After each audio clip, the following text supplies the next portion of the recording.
En 1929, años de floreciente prosperidad terminaron en catástrofe. Fue la mayor caída en la historia de la bolsa de la que se tiene constancia. Es imposible subestimar el shock. La sensación era de sorpresa e incredulidad. Los inversores novatos habían perdido prestadas grandes cantidades de dinero para especular en el mercado.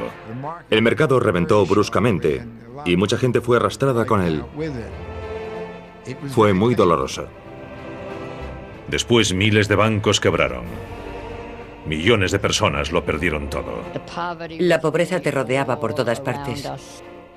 Fue muy doloroso. Al crack le siguió una depresión que se extendió por todo el mundo. Duró una década y fue el preludio de la guerra. Esta es la historia del desastre financiero que confiábamos que nunca volvería a ocurrir.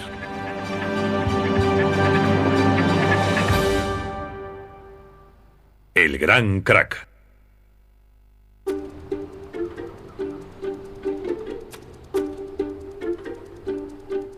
Miércoles 23 de octubre de 1929. Sin previo aviso, los precios de las acciones se desploman en el mercado de valores de Nueva York.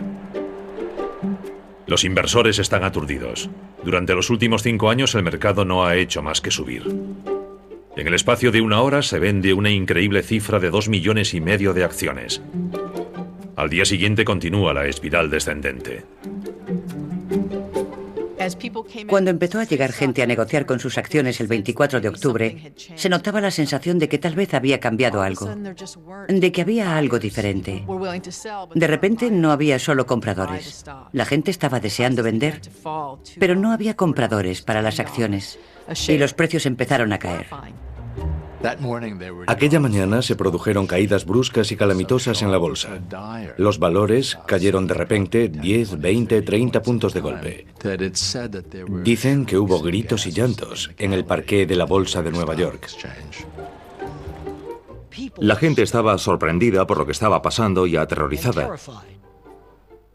Miles de personas se congregaron ante la bolsa. 10.000 personas. Llenaban las calles, desde Broadway a East River. Se congregó una gran multitud alrededor de la bolsa, en las cercanías de las estatuas y en las escaleras, esperando conseguir algún tipo de noticia de las personas que salían de allí. Oían voces, los gritos y chillidos de los que compraban y vendían, pero no sabían qué estaba pasando. Así que se congregaron allí y se quedaron para averiguarlo.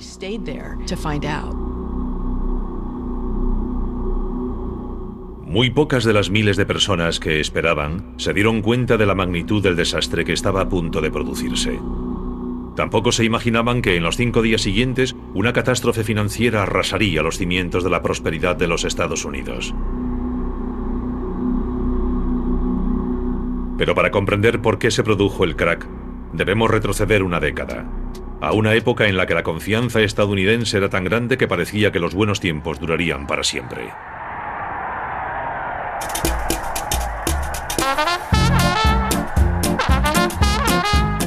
En 1919 los Estados Unidos habían emergido victoriosos de la Primera Guerra Mundial. En el aire se respiraba un ambiente de optimismo. Gran Bretaña y sus aliados europeos estaban exhaustos económicamente a causa de la guerra. Pero la economía estadounidense era boyante y el mundo bailaba al son de los Estados Unidos. Las incertidumbres habían terminado. No parecía haber muchas dudas sobre lo que iba a ocurrir. Los Estados Unidos se encontraban inmersos en el período más importante y gozoso de su historia y daría muchísimo que hablar.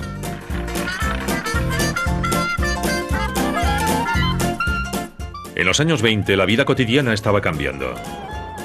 La electrificación transformaba a los Estados Unidos. Las ciudades se conectaban a la red eléctrica. Aparecían nuevas tecnologías, aviones, radios. Los electrodomésticos, que en un principio eran un lujo, ahora se convertían en una necesidad. La industria del automóvil también florecía porque la gente se había lanzado a comprar los nuevos automóviles de Ford y Chrysler. Parecía haber comenzado una era de prosperidad ilimitada. Es el florecimiento de la cultura del consumo y del consumo masivo a una escala nunca vista.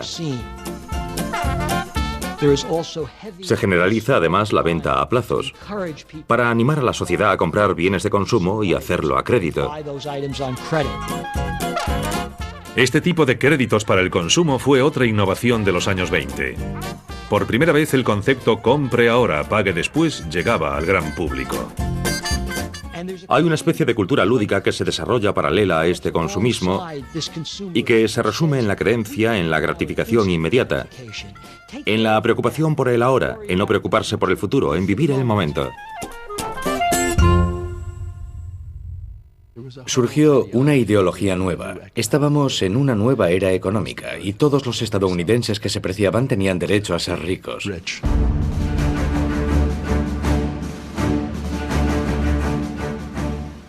Con la facilidad para conseguir créditos y el incremento de la renta disponible, los estadounidenses buscaron nuevas formas de hacerse más ricos.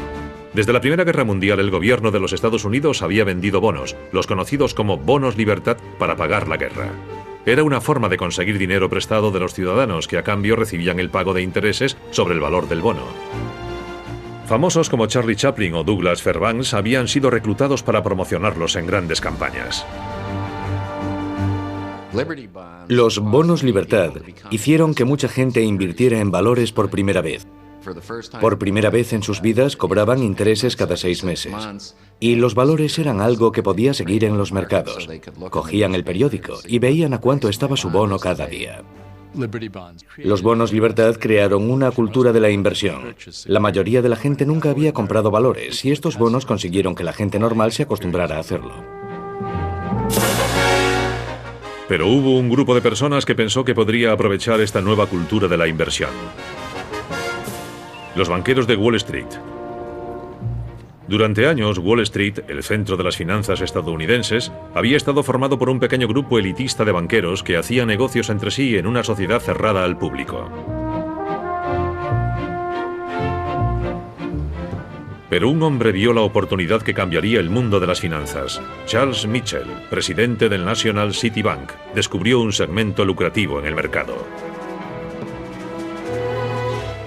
Mitchell vio que los inversores habían comprado una gran cantidad de bonos del gobierno durante la Primera Guerra Mundial.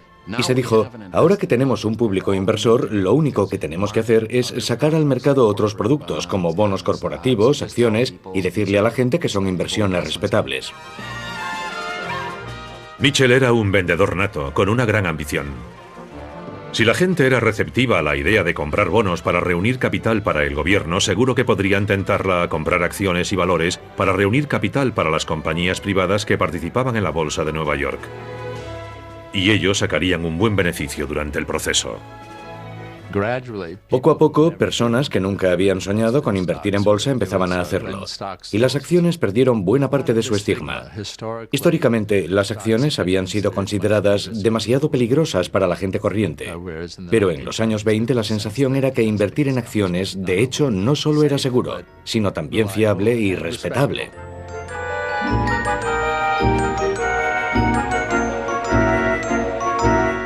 La idea cuajó.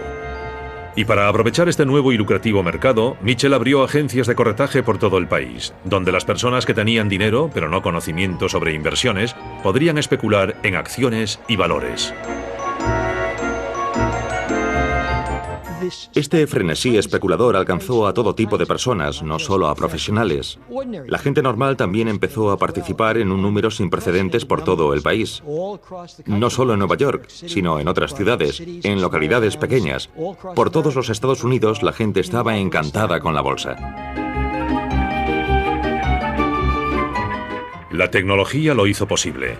Las últimas cotizaciones de las acciones llegadas de Wall Street podrían imprimirse a lo largo y ancho de los Estados Unidos gracias a la cinta de cotizaciones basada en el telégrafo. Encontrabas cintas de cotizaciones en clubes nocturnos, estaciones, salones de belleza, transatlánticos. El mercado se convirtió en una parte omnipresente de la cultura lúdica de los Estados Unidos en la década de los 20. Como, duermo, sueño, hablo por y para las acciones. Creo que es la única forma de ganar dinero. Es emocionante, me encanta. $17.000 de beneficio en un capital de $3.500. ¿No está mal? Hubo especulaciones salvajes en todo tipo de valores, en las acciones de productoras de cine, empresas aeronáuticas y en las automovilísticas. Uno de los valores más pujantes de los años 20 era Radio Corporation of America. Era como el Google de hoy en día. Tecnología punta. Tuvieron la idea de poner radios en los coches. Creo que el público inversor estadounidense empezó a relacionar los productos que usaban, fabricados por las empresas estadounidenses, con la idea de que podrían comprar una acción de la empresa que fabricaba el producto que les gustaba.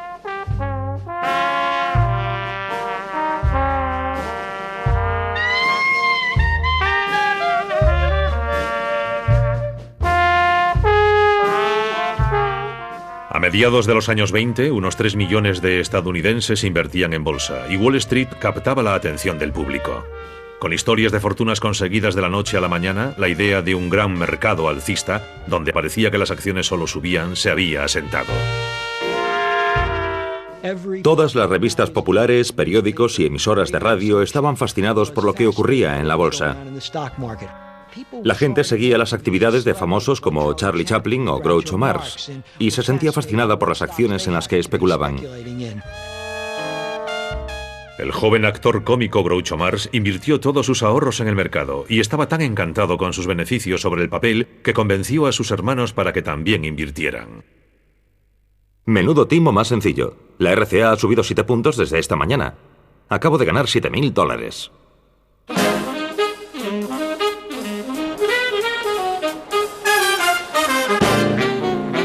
Pero no solo los famosos se habían convertido en especuladores. Los grandes especuladores de Wall Street se estaban convirtiendo en famosos. Se les consideraba personas creativas, emprendedoras y que traían riqueza a los Estados Unidos. Joseph Kennedy, padre del futuro presidente Kennedy, formaba parte de esta nueva clase de astutas superestrellas de la economía. La gente estaba fascinada porque algunos de estos hombres, como Joseph Kennedy, eran personas normales. Habían salido de la nada y su rápido ascenso en los mercados era un ejemplo para la gente corriente de que algún día ellos también podrían ser así. Corrían rumores de que cualquier persona, desde un botones a un barbero, podía ganar dinero fácil en la bolsa. Un limpiabotas de Wall Street, Pat Bologna, fue uno de los que se dejó convencer por esas historias de fortunas ganadas de la noche a la mañana. Todo el mundo iba a hacer fortuna. Si vivías en Nueva York, la bolsa era lo máximo. Mi padre tenía unos 17 o 18 años. Cada día les limpiaba los zapatos a literalmente los grandes hombres de los Estados Unidos. A gente como Joseph Kennedy, ejecutivos como Mitchell. Conversaba con ellos y llegó a convertirse en un experto en cosas como la Reserva Federal y otros temas en los que no esperarías que un limpiabotas fuese un experto. Pero hablaba con las grandes mentes de Wall Street todos los días. Así que mi padre empezó a invertir en bolsa. A decir verdad, yo aprendí a leer leyendo las páginas de las cotizaciones, porque a eso se dedicaba mi padre. Quiero decir que crecí con la bolsa. Nos encontrábamos con la bolsa para desayunar y con la bolsa para cenar, y cuando volvíamos a casa, la bolsa era el mundo. Yo empecé en 1928, porque como muchos jóvenes quería ir al lugar donde todo el mundo estaba ganando dinero. Mi primer trabajo fue como mensajero en el parqué de la bolsa. Solo tardé una semana o dos en darme cuenta de que la mayoría de las veces la gente es avariciosa.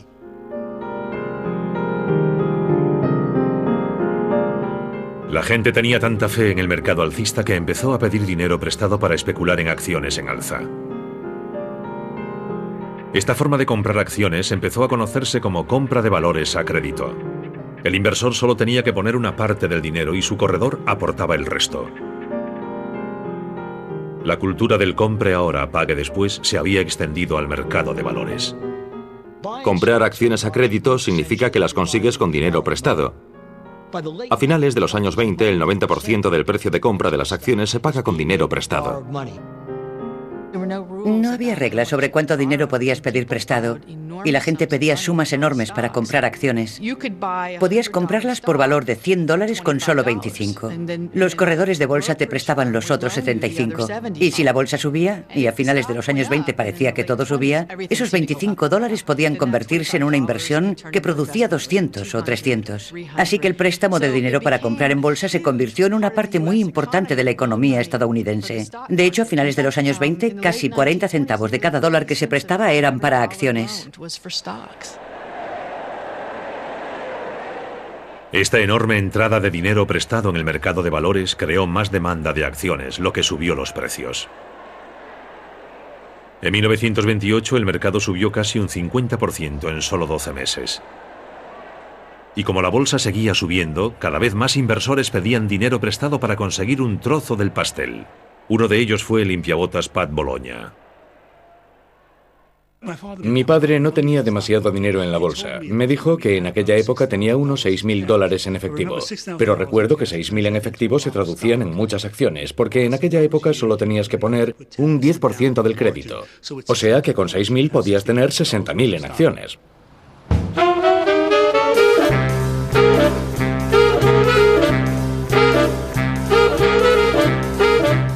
Wall Street estaba ansioso por conseguir nuevos clientes. Había un grupo de posibles inversores a los que Wall Street siempre había ignorado, pero ahora quería su dinero. Hasta la década de los 20, las mujeres habían tenido un papel muy limitado en la bolsa. En parte era simplemente por prejuicios por razón de sexo. Se las consideraba incapaces de mostrar la sangre fría necesaria para especular en el mercado. Pero en la década de los 20, la popularización de la bolsa llegó a un buen número de mujeres. Los años 20 fueron una época estupenda para las mujeres. Dieron un paso adelante. Empezaron a asumir el control de su propio dinero. Se matricularon en la universidad en un número récord en los años 20 y empezaron a interesarse también por la bolsa. Era la forma de conseguir su propia riqueza. Una de esas inversoras fue una fotógrafa pionera de Nueva York llamada Alice Austin. Vivía en State Island, al otro lado del río, frente a Wall Street. Había llegado a esta casa con tan solo 2 meses de edad. Era inteligente. Era aventurera. Cuando cumplió 11 años le regalaron una cámara, algo que en aquella época era un invento nuevo, e inmediatamente se puso a usarla. A lo largo de los años sacó unas 8.000 placas negativas, lo que la convierte en uno de los primeros fotógrafos de los Estados Unidos y de los más prolíficos. Gracias a la herencia de su abuelo, Alice había llevado un estilo de vida cómodo, pero en la década de los 20 su fortuna había menguado y se vio tentada por la promesa de dinero fácil de Wall Street. Alice Austin descubre que anda escasa de fondos y se pregunta qué puede hacer. Sus amigos le aconsejan ser conservadora, reducir gastos, tal vez no ir a Europa, no comprarse un coche. Pero Alice conoce a un corredor de bolsa que le aconseja que nada de eso, que compre acciones, que se haga rica rápido. Le dice que puede prestarle dinero para que compre más acciones todavía a crédito. Y a Alice Austin le pareció una buena idea.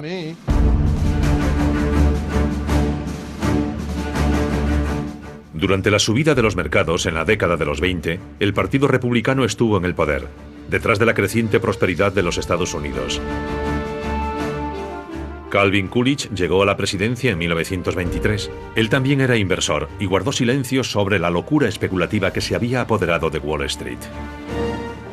Calvin Coolidge ejemplifica el tipo de imprudencia y despreocupación que reinaba en los años 20. Fue famoso porque dijo que el negocio base de los Estados Unidos eran los negocios. Fue un período próspero. Los negocios generaban dinero, Wall Street ganaba dinero. Los políticos se limitaban a decir, todo va bien, la economía crece, el mercado se encarga bastante bien de todo y la labor del gobierno consiste en no estorbar.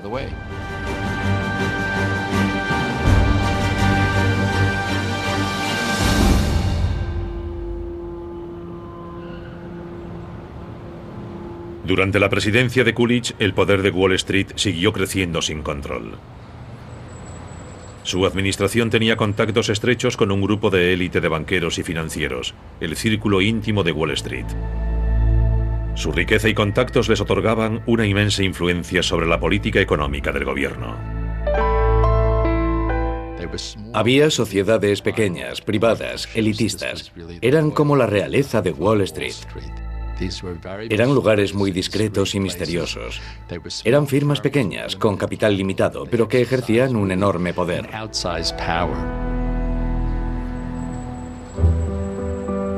La más prestigiosa de estas firmas de élite era la banca JP Morgan. Estratégicamente situada justo frente a la bolsa, jugaría un papel clave en los acontecimientos futuros. Como socio más antiguo de JP Morgan, Thomas Lamont era el hombre más poderoso de Wall Street. Su influencia se extendía mucho más allá de Nueva York. Lamont y los demás socios de JP Morgan hablaban de forma regular con los sucesivos presidentes. Mi abuelo era un hombre muy ocupado y no tenía tiempo, como hacen otros abuelos, para llevar a su nieto a un partido de béisbol, a pescar o cosas así. El estilo de vida de mi abuelo era desde luego un estilo muy elegante, de eso no hay duda. Tenía un yate, el Reynard, de 20 metros de eslora. Era un yate muy bonito con el que a menudo descendía el río desde su casa en Palisade para ir a trabajar en barco por el río Hudson hasta Wall Street. Y desde ahí iba andando hasta el banco. Bajo la dirección de Lamont, JP Morgan se mantuvo al margen de los peores excesos del mercado de valores. Pero la estrecha relación entre los banqueros de élite y los políticos ayudó a que el gobierno redujera el control de Wall Street al mínimo. Los especuladores aficionados estaban paralizados de asombro ante la subida de sus inversiones, pero no eran conscientes de cómo funcionaba realmente Wall Street. Ante la escasa supervisión del gobierno, el mercado tenía su propia ley y era habitual el abuso de información privilegiada. Había una gran manipulación del mercado. No había ninguna transparencia. Y cuando Wall Street era muy pequeño e independiente, daba igual. Pero cuando las personas como usted y yo empezamos a poner en el mercado el dinero que tanto nos había costado ganar, empezó a importar. La bolsa de los años 20 no era justa ni democrática. Era un gran casino, dirigido por especuladores profesionales.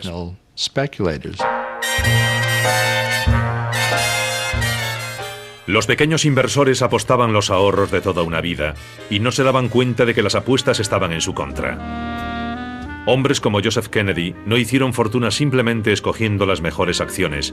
La realidad es que se aprovecharon de la ingenuidad y credulidad de los novatos. Un puñado de especuladores avispados se reunía y, de forma coordinada, empezaba a comprar lenta pero implacablemente unas acciones concretas. Lo que hacían era inflar el mercado de una acción concreta, comprarla y después bajarla en el mercado, de modo que ellos se llevaban los beneficios, mientras el inversor medio que había comprado esas acciones se quedaba con las pérdidas. Incluso algunas de las casas de inversión de la élite de Wall Street participaron en esta manipulación del mercado.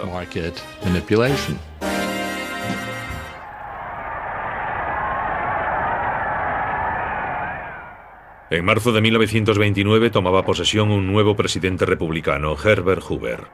En su discurso alentó a sus conciudadanos. Hemos alcanzado el mayor nivel de comodidad y seguridad que se haya conocido jamás en la historia del mundo.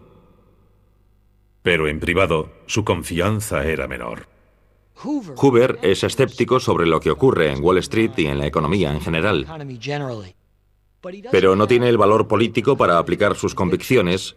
Y cuando se convierte en presidente, no hace nada para refrenar este salvaje fervor especulativo. No hace nada para animar a la Reserva Federal ni al Tesoro a limitar el margen de especulación en la bolsa. En privado, Hoover hablaba de una orgía de especulación. Pero al igual que su predecesor, Coolidge, no estaba dispuesto a regular el mercado. Sin embargo, Hoover no era el único que temía que la burbuja de la bolsa estuviese a punto de explotar. Después de su discurso de toma de posesión, un eminente y respetado banquero, Paul Warburg, rompía filas con la aristocracia de Wall Street y lanzaba un tímido aviso. Si se permite que las orgías de especulación desenfrenada vayan demasiado lejos, el colapso final sin duda traerá una depresión generalizada que afectará a todo el país. Mi bisabuelo dio un aviso en marzo de 1929. Llegó a usar la palabra depresión, pero le hicieron callar. Lo ignoraron. Lo consideraron un aguafiestas. Le decían, no, todo va bien. Todo el mundo estaba ganando dinero y pasándoselo muy bien en la fiesta. Y cuando la situación del mercado es alcista y una persona dice que podría estar sobrevalorado, que hay que tener cuidado, nadie la escucha.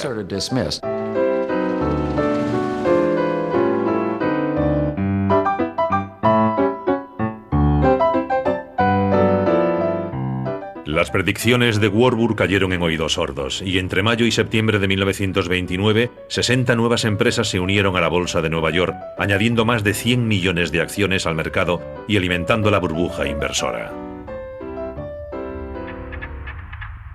Cuando ocurre siempre dicen lo mismo. Esta vez es diferente. Es un mundo financiero diferente. Es un mundo nuevo. De hecho, Groucho Marx se reunió con su corredor en un momento dado y le dijo: no entiendo cómo los precios siguen subiendo. Y su broker le contestó: bueno, debe comprender que ahora estamos en una economía mundial. Y esto fue en 1928. ¿Hemos oído eso alguna vez desde entonces? Algunos especuladores profesionales notaron que el mercado se estaba recalentando. Los más astutos se salieron durante el verano. Un día, al parecer, Joe Kennedy, según sus propios recuerdos, dijo: si el limpiabotas sabe tanto como yo sobre el mercado de valores, tal vez es hora de que yo lo deje. En septiembre, el mercado se había vuelto más volátil todavía. En privado, el malestar del presidente Hoover aumentaba. Herbert Hoover siguió haciendo averiguaciones entre sus amigos de Wall Street. Les preguntó si debería preocuparse y recibió un informe de Thomas Lamont, que era el socio más antiguo de JP Morgan & Company. Mi abuelo le dijo en una carta que el mercado se corregiría solo y que no le parecía que hubiera necesidad de que el gobierno interviniese de ninguna manera en el mercado. Lamont tranquilizó a Hoover. Le dijo que no había motivo para preocuparse, y el informe acababa con la frase: el futuro se presenta brillante.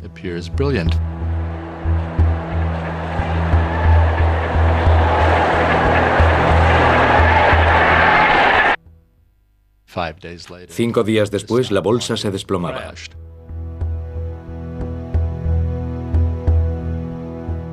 Nadie sabe qué provocó la repentina pérdida de confianza que se produjo al final del miércoles 23 de octubre. Pero de repente, una brusca caída en las acciones del sector del automóvil provocó un frenético negocio de última hora. Se vendieron millones de acciones de repente. Al día siguiente, comenzaba el gran crack de 1929.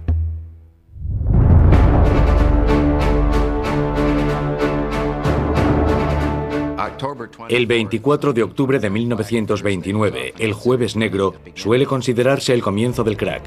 Hubo una tremenda caída que asustó a mucha gente. Es imposible subestimar la conmoción. Una sensación de sorpresa e incredulidad. La gente siente pánico porque el mercado cae, cae y cae. Desesperadas por conseguir alguna noticia, miles de personas se congregan en los alrededores de la bolsa. Había muchísima gente, muy enfadada, con la mirada fija. Eran personas arruinadas. Las autoridades locales están tan alarmadas que envían a 400 policías montados, temerosas de que se produzca una especie de toma de la Bastilla de la bolsa. Dicen que había un murmullo muy extraño en el aire, que había una especie de extraño ruido fantasmal, que debían de ser las voces humadas de todas aquellas personas compartiendo sus preocupaciones. La reacción popular fue: esto no puede estar pasando.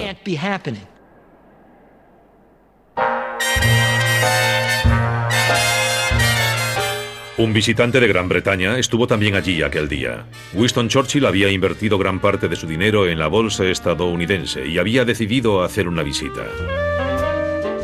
Me encontré caminando por Wall Street en el peor momento de pánico. Y un prefecto extraño que me reconoció me invitó a entrar en el parqué de la bolsa. Esperaba encontrarme con un pandemonio, pero el espectáculo que vieron mis ojos fue de sorprendente calma y orden.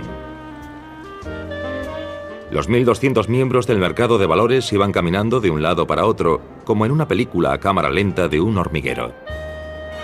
Se ofrecían unos a otros enormes libretas de valores a un tercio de sus antiguos precios. Churchill perdería una fortuna en el crack de aquel día. Fuera, la multitud seguía esperando noticias. Los rumores no hacían más que aumentar el pánico. En cuanto se produce el crack, el verdadero problema es la confianza. Cuando se pierde toda la confianza en la economía, valores buenos y malos van de la mano. Y la élite inversora tiene grandes problemas para intentar restaurar esa confianza, para convencer a la gente de que la economía y la bolsa son seguras. Los banqueros sabían que tenían que hacer algo para evitar un colapso financiero total. Un periodista del Times siguió el desarrollo de los acontecimientos. La muchedumbre era cada vez más numerosa y ruidosa, y de repente se formó un remolino. Un hombre en mangas de camisa se abrió camino por la calle en dirección a las oficinas de Morgan. Era Charles Mitchell, presidente del banco National City. Entró en las oficinas de Morgan y poco después supimos a qué había ido. Charles Mitchell había sido convocado a una reunión en las oficinas de JP Morgan. A la mesa se sentaban otros 4 banqueros importantes, entre ellos Richard Whitney, vicepresidente de la Bolsa de Nueva York. Eran algunos de los hombres de negocios más ricos de los Estados Unidos. Representaban unos 6.000 millones de dólares en valores. Presidía la reunión Thomas Lamont. Creo que fue un gran shock para mi abuelo. Él no había previsto que pudiera producirse un crack tan tremendo como aquel. Mi abuelo convocó a una reunión en su oficina en el 23 de Wall Street a algunos de los banqueros más importantes de la ciudad para intentar encontrar la forma de frenar la caída de la bolsa, que se desmoronaba. Elaboraron un plan para inyectar 250 millones de dólares, 180 millones de euros. Esos fondos se usarían para respaldar una lista de valores clave. A la hora de la comida, Richard Whitney cruzó la calle y volvió al parqué de la bolsa. Con una enorme inyección del dinero de los banqueros, Whitney confiaba en volver a poner en marcha el mercado. Whitney se acercó al mostrador donde se vendían acciones de US Steel y compró 25.000 acciones de la acerería a un precio muy superior al que estaban vendiendo entonces. Después hizo recorridos similares por otras empresas fiables y cerró compras parecidas. La idea era que así se restablecería la confianza de todo el mundo en el mercado. Otros grandes titanes financieros del momento, como John Rockefeller, hicieron compras similares, con la esperanza de que este acto simbólico hiciera cambiar la marea. Y funcionó. Tal era el poder mágico del nombre Whitney y del nombre Morgan que la bolsa de repente invirtió su tendencia y empezó a subir. Para entonces ya se había filtrado la noticia de la reunión y los periodistas intentaban desesperadamente conseguir información. Mi abuelo se reunió con un grupo de periodistas que se habían congregado en Wall Street, junto a la oficina de su banco. Su estilo era permanecer siempre tranquilo y nunca decir nada que pudiera causar, que pudiera erosionar la confianza de la gente en la bolsa. El señor Lamont, con su cabello plateado, nos recibió con una actitud muy tranquilizadora. Era como el hombre que sube al escenario cuando el teatro está en llamas y conmina a todo el mundo a mantener la calma y repite que no hay por qué alarmarse. Se ha producido una pequeña vorágine de ventas en la bolsa y hemos tenido una reunión para analizar la situación. Hemos descubierto que no hay ninguna casa de corretaje en dificultades y que los créditos se mantendrán satisfactoriamente. Mi abuelo y muchos otros creyeron que lo peor había pasado, pero se equivocaban completamente.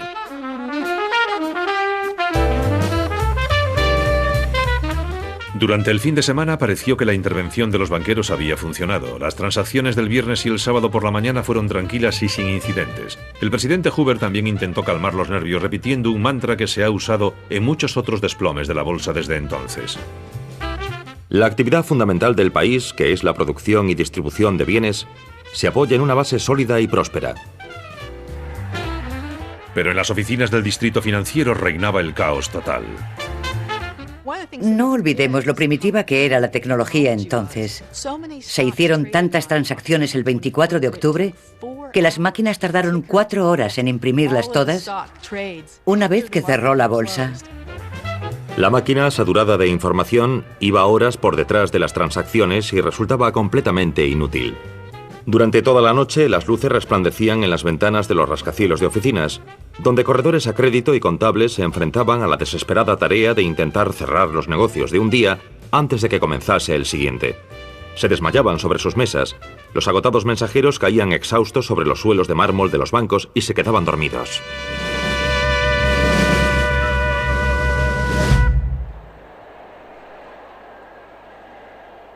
El lunes las máquinas se habían quedado sin cinta para imprimir las cotizaciones y los inversores, desesperados por conocer los últimos precios de las acciones, colapsaban las líneas telefónicas entre Nueva York y otras ciudades. Muchos especuladores empezaban a descubrir las desventajas del crédito fácil y la compra de valores a crédito. Un número significativo de personas que compraban acciones en los años 20 lo hacían con dinero prestado. Y por supuesto, la ventaja de comprar acciones con dinero prestado es que las ganancias son tremendamente rápidas y cuantiosas cuando la bolsa sube. Pero, por supuesto, cuando baja, toda la maquinaria se invierte. Y en ese momento las pérdidas también son cuantiosas. Quienes habían pedido dinero prestado para comprar acciones ahora tenían que cubrirlo. Y esto es algo que no había ocurrido nunca, porque el mercado siempre había subido. Habían invertido $25 por cada 100 de acciones, pero ahora las acciones han bajado. Y lo que ocurre es que a los corredores que han hecho esos préstamos les preocupa no recuperar su dinero. Le reclaman a la gente que aporte más efectivo o se venderán sus acciones. Su cuenta necesita $600. Si no recibimos esa cantidad antes de la 1 de la tarde del martes, venderemos todos los valores de su cuenta. Consideren este documento una notificación. Y eso era algo muy difícil de conseguir. Alguna gente no tenía dinero en efectivo para aportarlo, pero los corredores no podían esperar. Y el lunes el mercado empezó a caer, y de forma más pronunciada todavía que el jueves. Este sería uno de los peores días en la historia de la bolsa de los Estados Unidos.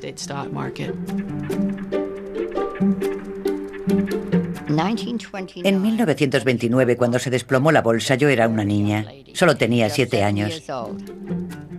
Sin embargo, recuerdo claramente algunos de los detalles de aquel día. No había muchos medios de comunicación, y cuando ocurría algo extraordinario, los periódicos sacaban un extra. Le llamábamos extra y costaba 2 centavos. Aquellos niños con sus gorras de visera iban corriendo por las calles gritando: ¡Extra! ¡Extra! ¡Léanlo todo sobre la noticia! E invariablemente alguien salía de casa, bajaba a la calle, compraba el diario por 2 centavos y nos enterábamos de lo que ocurría. Y así fue como nos enteramos del crack.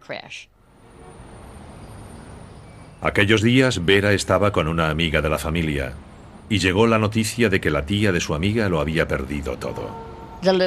Aquella señora menuda lloraba en silencio. No hacía más que retorcerse y retorcerse las manos e iba de habitación en habitación. Eso es todo lo que recuerdo de aquel día.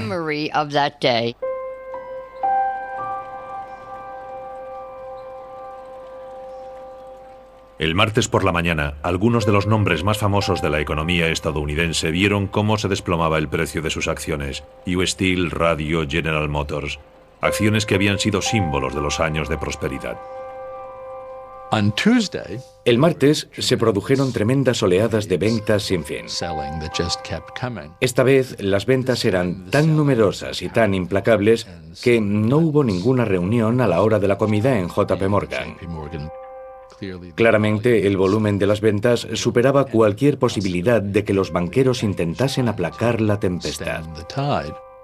La tarde-noche del martes, todas las acciones estadounidenses valían un 22% menos que a la apertura del mercado el lunes por la mañana.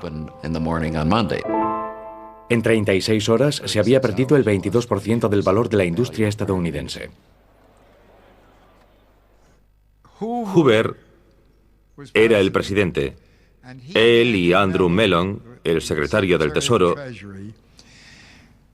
estaban muy a la derecha y creían que no era competencia del gobierno intervenir en esto. Creían en el puro capitalismo, sin trabas. De modo que hicieron muy poco o nada para aliviar el crack. Dijeron que se resolvería solo. El mercado se desplomó muy rápidamente y mucha gente se fue con él. Fue muy doloroso. Casi todo el mundo perdió dinero, como ha ocurrido ahora.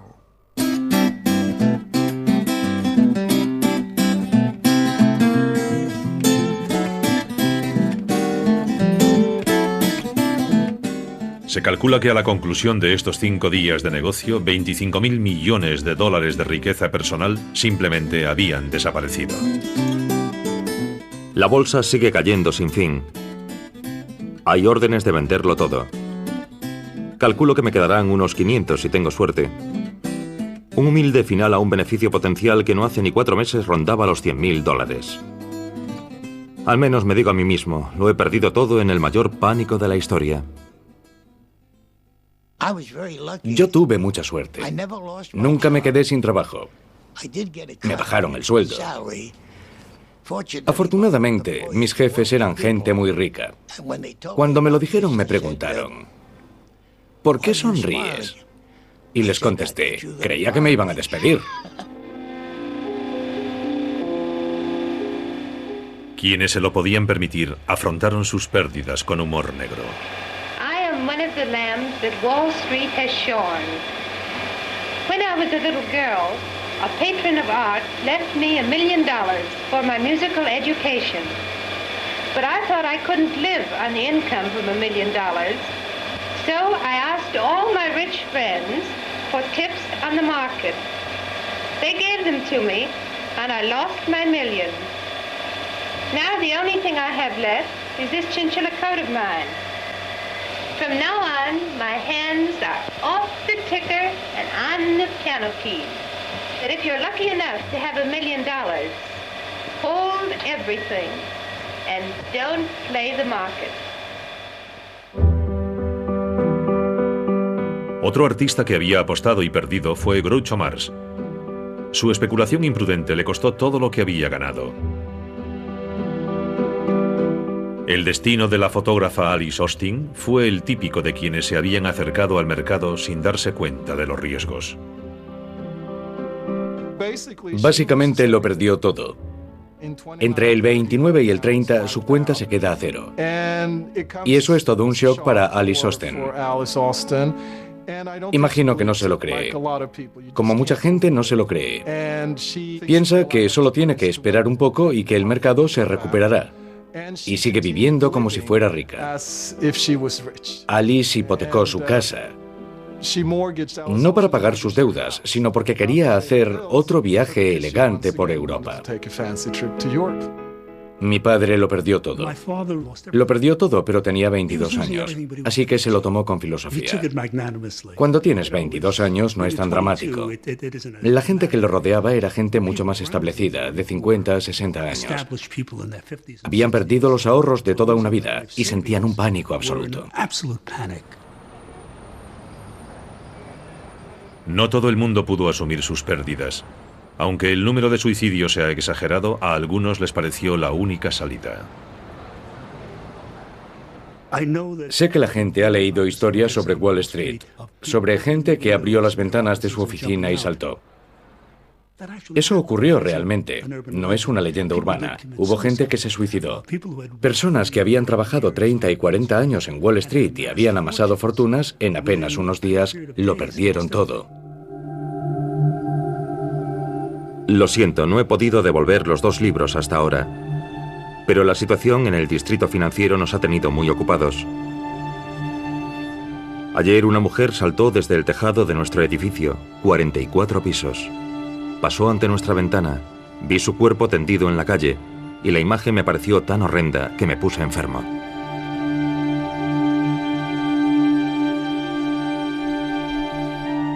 Los efectos del catastrófico crack de Wall Street se sintieron por todos los Estados Unidos. Incluso aquellos que nunca habían tenido acciones y que nunca se habían beneficiado de la prosperidad de la bolsa, también se convirtieron en víctimas. El crack había socavado la confianza de los estadounidenses en su frágil sistema bancario formado por miles de pequeños bancos locales que carecían del tamaño y la reputación para convencer a sus clientes de que su dinero estaba a salvo. A medida que se hundía la confianza en la economía, comenzaba el efecto dominó. En 1931, más de 2.000 bancos habían quebrado. Tras el crack, los bancos cerraron. Y eso nos afectó un poco más seriamente. Me refiero a la gente de mi nivel. Muchos teníamos dinero en el banco, un poco de dinero, un par de cientos de dólares, 1.000 tal vez. Entonces no había infraestructura, no había un fondo federal para garantizar los depósitos de la gente, no había forma de respaldar a los bancos. Si los bancos se habían equivocado, tú como cliente lo pagabas. Querías usar tu dinero y ya no estaba allí. La gente se enteraba de que determinado banco no era solvente y empezaba a preocuparse por su propio banco. Retiraba fondos y la situación se convertía en un terrible círculo vicioso. Cerca de 3.000 bancos cerrarían en los 2 años siguientes. Y entonces todo el sistema financiero parecía no solo inestable, sino también inútil. Después de aquello, cuando la gente ahorraba dinero, desconfiaba de los bancos y lo guardaba bajo el colchón.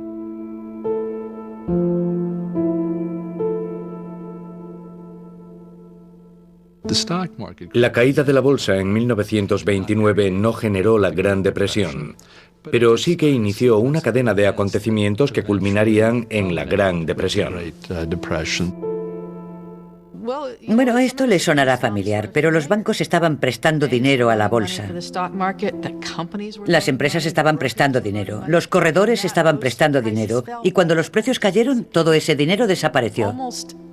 Casi inmediatamente, las empresas empezaron a pasar apuros, a tener escasez de capital, a notar el dinero perdido, y empezaron a prescindir de gente, a despedirla.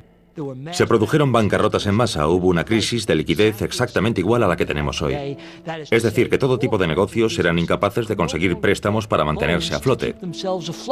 Aunque se tratase de negocios totalmente solventes, no conseguían créditos a corto plazo para pagar a sus empleados, para comprar más productos, para pagar a sus proveedores, y empezaron así las bancarrotas. Y a medida que se producían las bancarrotas, la gente se quedaba sin empleo, y al no haber trabajo, caía la demanda. Y eso es lo que causa un daño traumático a la sociedad. Tan traumático que en el caso de la memoria estadounidense solo es superada por la Guerra Civil, como el momento más trágico en la historia de los Estados Unidos. Mi padre tenía una agencia de corretaje de valores relativamente modesta. Una noche, durante la cena, mi padre dijo que había tenido que despedir a un empleado. Yo, muy arrogantemente, dije, bueno, ya encontrará otro empleo, ¿no? Mi padre me contestó, no. Es un hombre mayor, no muy preparado, y no creo que lo encuentre. Y entonces mi padre se echó a llorar. Fue la primera vez que vi llorar a mi padre.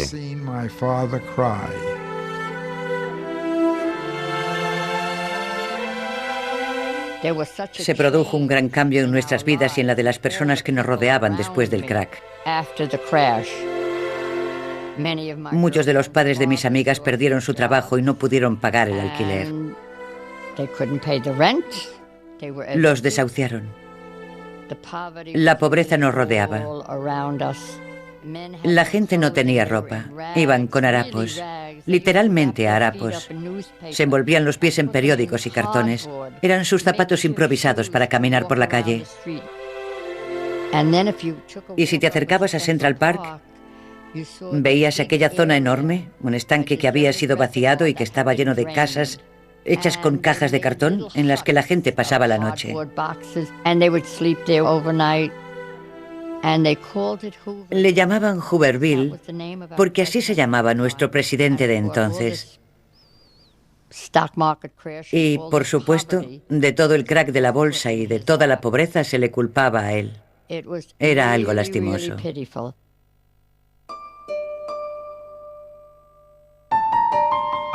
Como muchos otros, la fotógrafa Alice Osten tuvo problemas para hacer frente a los pagos de su hipoteca durante la Gran Depresión. Unos años después de comenzada la depresión, a Alice Osten se le acaba el dinero. No le queda nada. La echan de su casa. La llevan a un asilo para indigentes. Y es un asilo digno de una novela de Dickens, donde vive un par de años. Milagrosamente se descubren sus fotografías.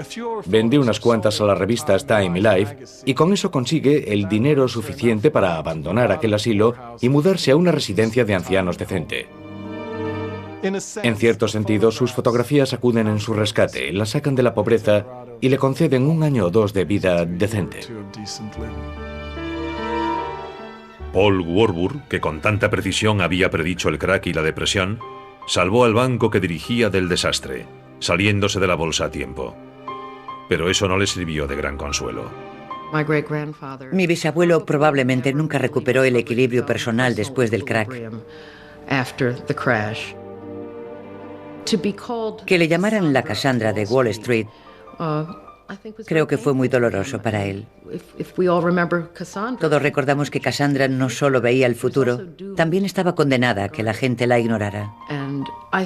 Y creo que esto le causó su propia depresión. No creo que dijera nunca, os lo advertí. Creo que sintió que era muy trágico, que toda esta depresión mundial podría haberse evitado o esquivado al menos, que no tenía por qué haber sido tan fuerte. Y creo que eso probablemente provocó su prematura muerte. Murió en el último año de la presidencia de Hoover, cuando todavía no se veía el final.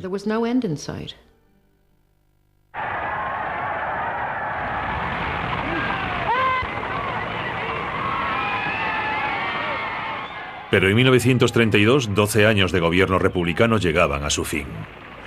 I, Franklin Delano Roosevelt, do solemnly swear that I will faithfully execute the office of President of the United States. El demócrata Franklin Roosevelt fue elegido presidente por mayoría abrumadora. Su primera tarea fue restaurar la confianza. The only thing we have to fear is fear itself. Visto como un salvador, Roosevelt prometió un New Deal para el pueblo estadounidense y regular el sistema financiero. There must be a strict supervision of all banking and credit and investment. There must be an end to speculation with other people's money. El nuevo presidente actuó rápidamente. Garantizó los depósitos bancarios y elaboró leyes para obligar a los banqueros a operar bajo una estricta supervisión gubernamental.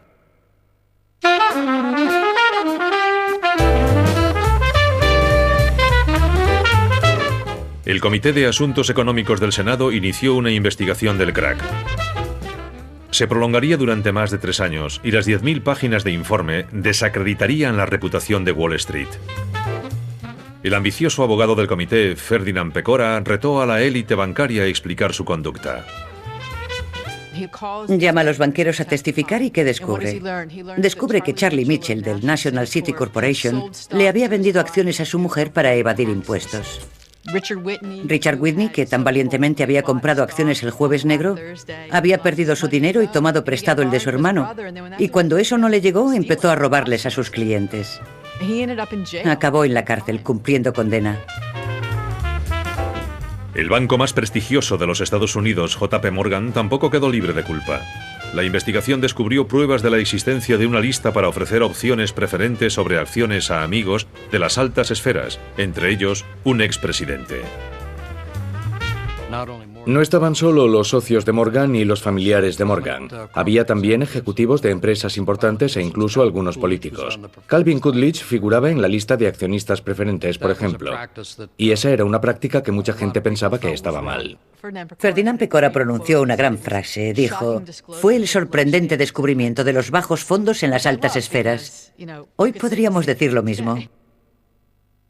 En respuesta al escándalo público ante las malas artes de los banqueros, el presidente Roosevelt creó la Comisión del Mercado de Valores. Su tarea sería limpiar Wall Street. Para presidirla eligió a un hombre que sabía más sobre prácticas no éticas que la mayoría. El presidente Roosevelt, cuando presentó la Comisión del Mercado de Valores para regular Wall Street, nombró a su viejo amigo y colaborador Joe Kennedy para dirigirla. Era como poner al zorro a vigilar a las gallinas.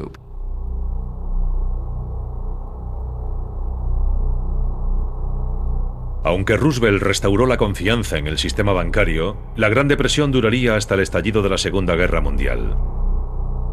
Entonces, igual que ahora, la economía globalizada provocó que el crack y subsiguiente depresión se extendiera por todo el mundo. En Gran Bretaña se produjo una recesión en la producción y millones de personas perdieron su trabajo. Alemania, que todavía sufría las consecuencias de la derrota en la Primera Guerra Mundial, sufrió más si cabe. Mucha gente perdió los ahorros de toda su vida durante la Gran Depresión, que avivó en muchos países el deseo de tener un gobierno autoritario que les salvase, que rescatase a la economía. No hay duda de que el crack y la depresión refuerzan los movimientos anticapitalistas. Los comunistas habían tomado el poder en Rusia y los movimientos fascistas estaban en alza. Mussolini ya había llegado al poder en Italia y en Alemania se estaba fraguando la base política de Hitler. Y cuando el estilo de vida estadounidense, basado en un capitalismo de mercado libre, sufrió el crack de Wall Street y la depresión posterior, salieron reforzadas las personas que pensaban que había una forma de vida mejor. Mientras el comunismo y el fascismo prosperaban, muchas naciones ponían barreras para evitar el comercio libre y se encerraban en sí mismas para intentar salvar sus economías.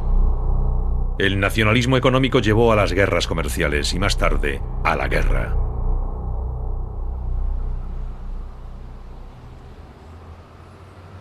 «80 años después, quienes recuerdan la burbuja de los años 20 y el crack posterior, creen que ya han visto todo esto antes». No creo que hayamos aprendido nada. Me he dado cuenta de que la gente tiene muy mala memoria. Siguen practicando compras a plazo, financiadas con deuda, sin pararse a evaluar los riesgos. Tenemos muchos créditos baratos como en los años 20. Con los créditos baratos la gente ha especulado con la vivienda y ahora la burbuja inmobiliaria ha reventado. Tenemos a un consumidor estadounidense habituado a la compra a plazos, endeudado hasta las cejas y que no puede hacer frente a esa deuda. La crisis de las hipotecas subprime o basura es un síntoma de ello. En los 80 y 90 había renacido la fe en el mercado libre. Y con la vuelta del optimismo, muchas de las reglamentaciones financieras introducidas por Roosevelt se consideraron anticuadas y se fueron suprimiendo poco a poco. Una vez más, un mercado poco regulado permitió que la especulación creciese sin control. Estamos cosechando las tempestades de esa desregulación. Estamos exactamente en la misma posición que estaban en 1929 cuando el gobierno miró para otro lado ante lo que ocurría en el mundo financiero. Lo que espero y creo es que el gobierno ha aprendido la lección e intenta dar pasos mucho más activos y mucho más agresivos que los que se dieron en la década de los 30 para intentar frenar el sufrimiento y el declive. La esperanza es que esos pasos funcionen, pero las lecciones del crack de 1929 indican que la historia se repite, que la locura y la avaricia humana son fuerzas que pesan mucho más en los asuntos económicos que la razón y la moderación.